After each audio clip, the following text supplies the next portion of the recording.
What I would like to do is introduce Professor Grzegorz Berendt, University of Gdańsk, Poland, and let me see, Poles and Jews under German occupation, Gross's Thesis, Reconsidered. Professor Berendt.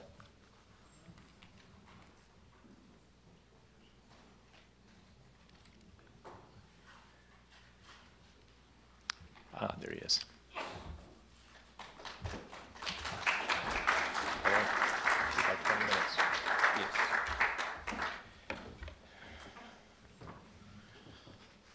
Mr. Chairman, ladies and gentlemen, the German state led by the Nazis during the World War II sought to estimate no fewer than 70 million innocent human lives, including millions of Jews and Roma and tens of millions of Slavs.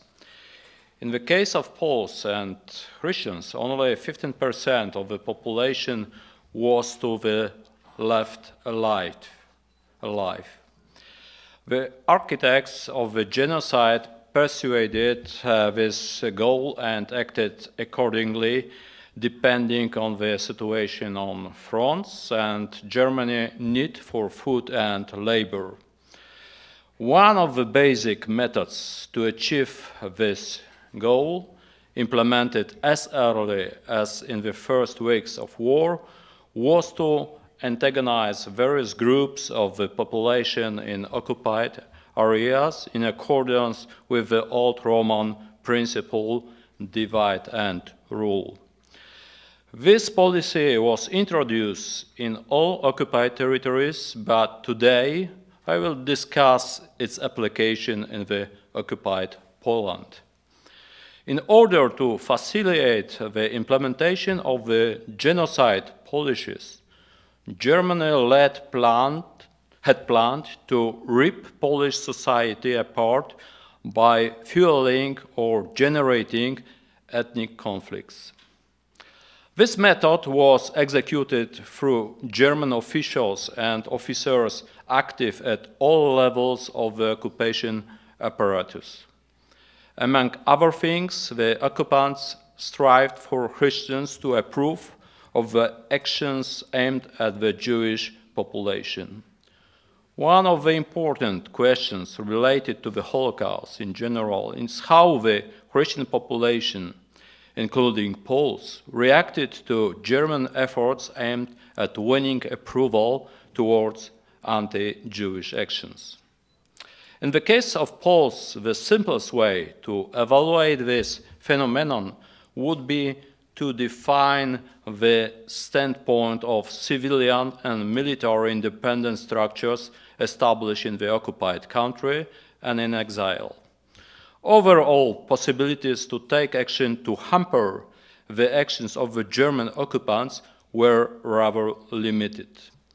But it is beyond dispute that from the first to the last day of the war, Polish official agendas condemned all discriminatory and extermination actions against Jews.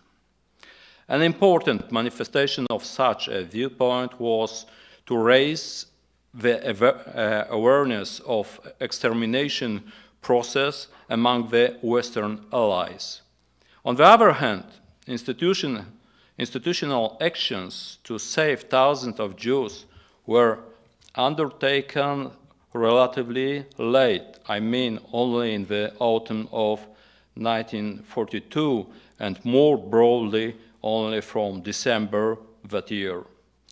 Soldiers and civilian members of the underground provided organized support to help several thousand people to survive.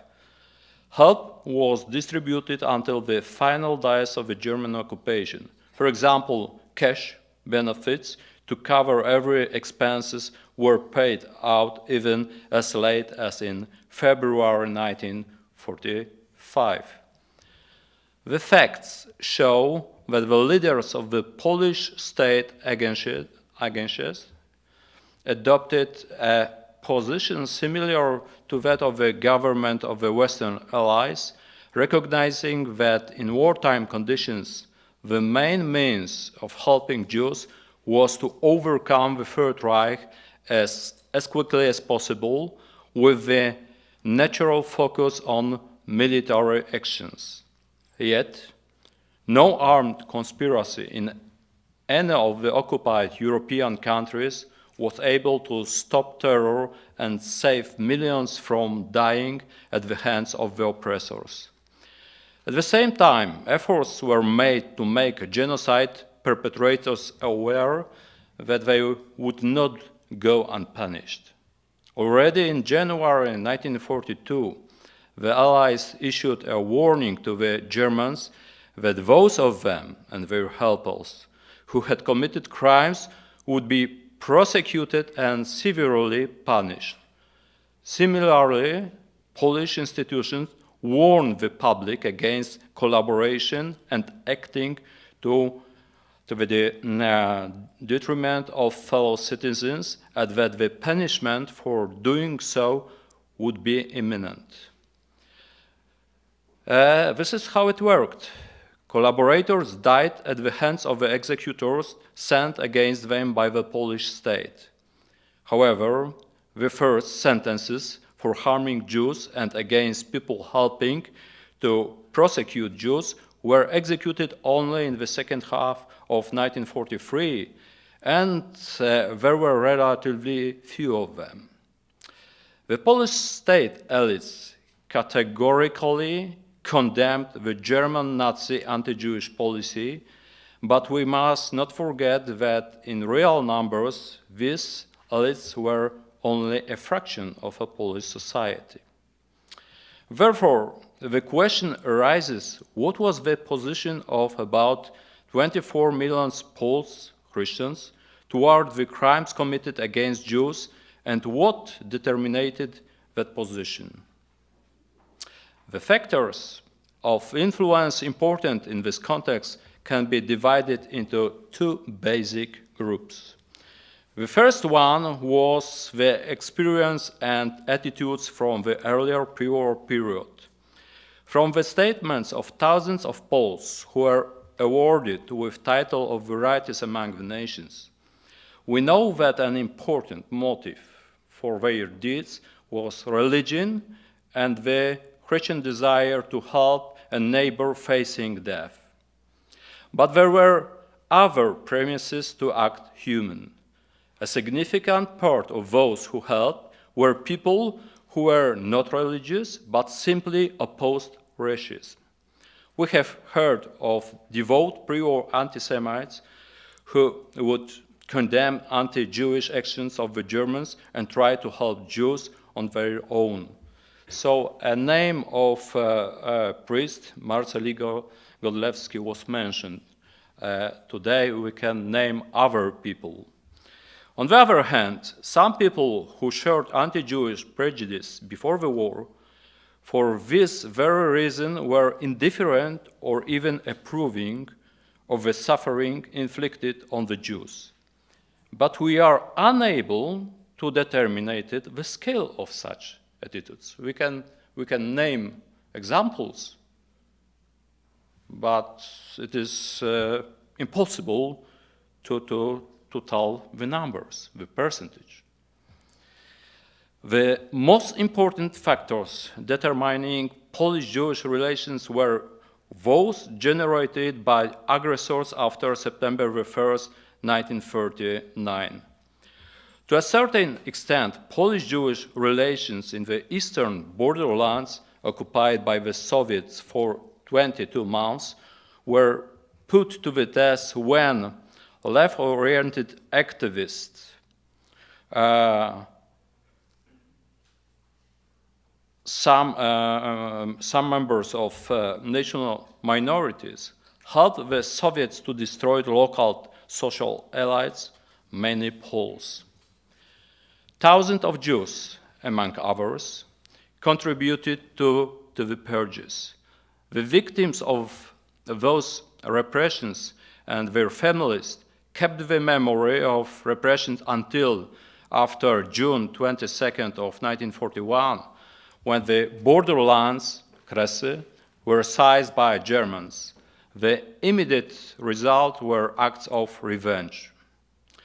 Already in September 1939, the Poles were struck by the terror of the German army and police formation. The occupiers implemented regulations that provided for severe penalties for refusal or improper execution of orders from the German authorities. Almost always, they were provided for the possibility of the death penalty. An example is the ordinance for the so-called Polish police in the General Government from 17 December 1939. And I choose only two photographs to show you, and here you have part of the last page of this ordinance. I have to stress that for the unknown reasons, this ordinance was not published. Other ordinances were published in an official publication signed by Hans Frank. This ordinance was circulated only in such copies through the occupied Poland in the general government. And look at the last part of the ordinance. What is characteristic? Because from the very beginning, from the very first ordinances issued and signed by Hans Frank, there was always a remark that disobedience will be punished, and generally the capital punishment was mentioned. And here you must note that former pre-war officers of Polish state police were ordered to go back to service on the condition that refusing will be punished with death. And here in the Article 10 of the ordinance, you can see that not following orders of a German superior can be punished on the spot and up to the decision of the German superior, also the capital punishment. So what it meant practically? That such a gendarme of a police officer could simply shut down a Polish officer on spot. And thousands of public executions, and one more information referring the so-called blue police. And another thing, look at in what way the name of this auxiliary police is presented in this ordinance with an adjective in small letters and a noun according to a German orthography with a large letter. So it means that it is not a formal name. Die polnische Polizei. So it's something like a description of an institution subordinated to German superiors. But what is also connected to the issue? If a Pole decided to desert from so-called blue police from April 1942, the punishment also fell on his family. Thousands of public executions in cities and rural areas, imprisonment in jails and camps were proof that those were not empty threats. Punishment for disobedience fell on the Aryans and Jews alike. In the whole of the occupied Poland, the Germans punished people for bringing illegal help to Jews. Appropriate regulations were issued in the general government, but the repressions were also applied outside its territory. The greatest bravery is never shared by the majority of the population. and helping the Jews required such bravery. There is no doubt that most of the Jews who survived on the so-called Aryan side, I mean outside ghettos and the German camps, owed this to private individuals, their sacrifice and courage. There were thousands of such people, but we know of no more than 10,000 by name. Thousands of others will remain nameless. While all of the above is true, there is no historical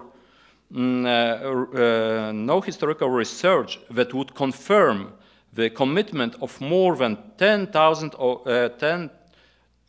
of thousands of Poles to helping Jews in the whole country. For example, in Drohobycz, no more than 80 out of 20,000 inhabitants of the town were involved in rescuing about 200 Jews. This is how much is cited by known sources, 80 out of 20,000. While goodness was punished by the occupants, evil and meanness were rewarded. There is a well-known saying, "Death is the master from Germany." I will dwell on this thought by referring to the Polish wartime reality. The Germans also turned out to be the masters in the sphere of propagating a menace. The occupants systematically depraved the society. Partially, this brought the effect that Germans had expected. Terror and bribery caused tens of thousands of people to become entangled in collaboration practices, primarily those that were forced to carry out the orders of their German superiors.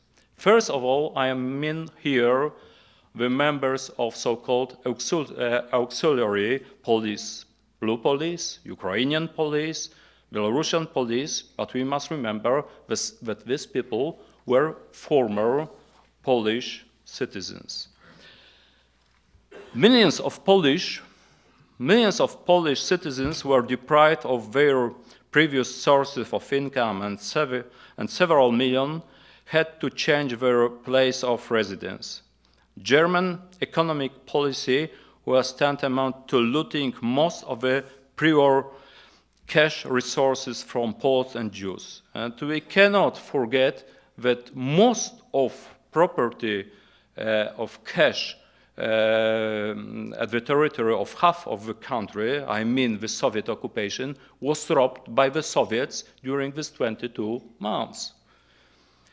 So, and this fact, it is important to understand that in first place, finding one's way back in the conditions of homelessness and material poverty had priority over everything else. When we discuss the German occupation of Poland, we must not forget that, apart from utter terror, the majority of the population experienced a daily struggle to obtain basic means of subsistence.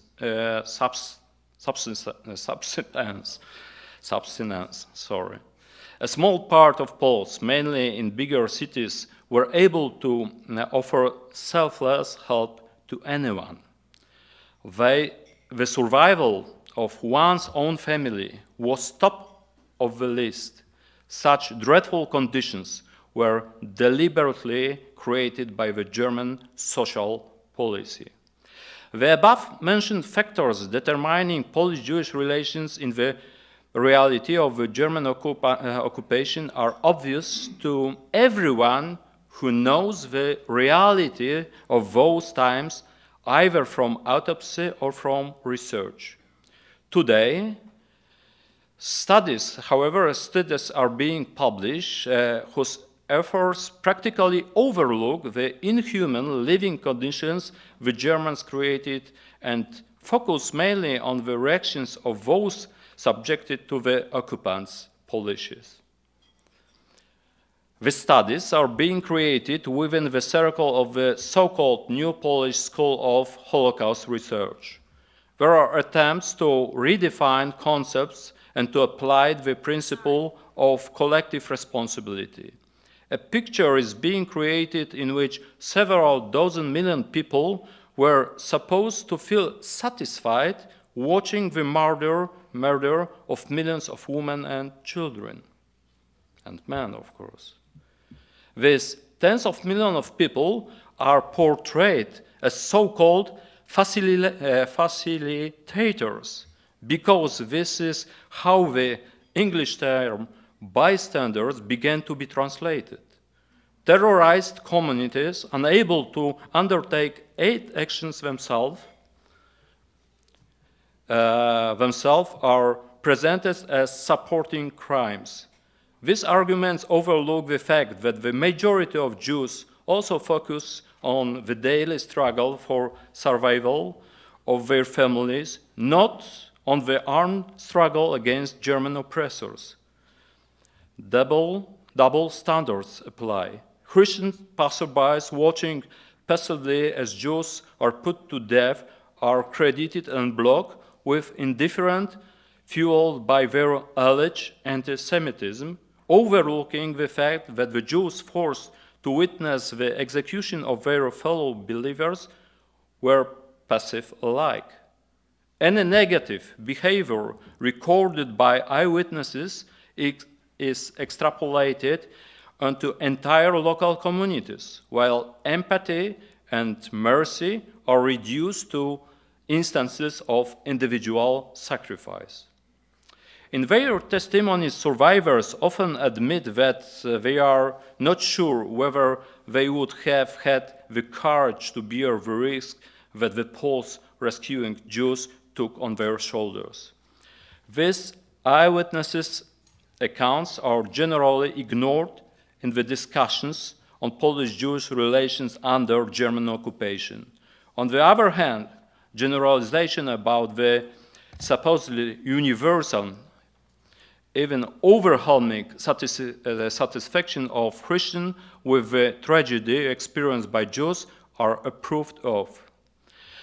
There are also voices that one should not question any of the survivors' eyewitness accounts. This is contrary to the basic requirements of a historian's methodology, whose professional duty is to verify the sources of information and communicating the truth. What is more, owing to methodological research, we now know that in order to promote the negative model of Christian neighbors' behavior toward Jews, the accounts that go against such a model are often purposefully ignored. Such practices are objectionable and, at the same time, surprising. Surprising because the accounts of those tragic events and of mutual relations between Jews and non-Jews that we glean from various sources are sufficiently depressing. There is no need for falsification. Tens of thousands of Polish Jews survived the war owing to the help they got from their Christian fellow citizens of various nationalities. They were saved and are grateful to their saviors. But almost all of them also experience menace from some other Aryans. Sometimes those who offer help for a financial reward eventually turn Jews in. I have learned all of this while researching thousands of historical accounts. Therefore, I found it hard to understand why today the blame of those who were mean is put upon tens of millions of other people. Józef Mackiewicz wrote years ago that only the truth is interesting. I fully agree with this thesis. I believe that those that quote the number of hundreds of thousands or even a million Poles risking their lives to save Jews are far from the truth. There's no confirmation of such a scale. They ignore the simple fact that horrible terror, the wretched, inhuman social conditions the Germans purposely impose often cripple the basic human instinct to help the one in need. At the same time, suggestions that Polish Christians, as a multi-million strong community, were an accomplice in the German plan to exterminate Jews are utterly false and ungrounded. Quite on the contrary, Polish Christian citizens, just like Polish Jewish citizens, were the object of Nazi German genocidal policies. Thank you very much.